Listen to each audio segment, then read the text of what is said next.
La ilaha illallohul malikul haqqul mubinni 100 dona o'qib qo'ysangiz har kuni deyaptilar payg'ambarimiz sollallohu alayhi vasallam. Birinchi navbatda sizni muhtojlikdan, qiyinchilikdan, xorlikdan Alloh eminda qiladi, xotirjam qilib qo'yadi. Xor emas, muhtoj emas, Xudo sizga kerakli vaqtida Xudo sizga yetkazib turadi.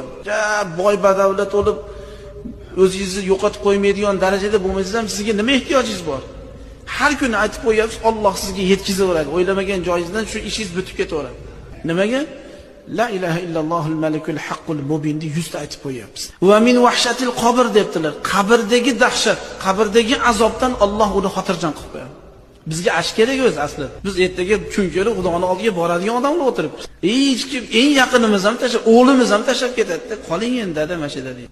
Ana ash kuni La ilaha illallohul malikul haqqul mubinni aytib qo'ygan odam inshaallohu va robbil izza Xudoning huzurida azob bo'lmas ekan.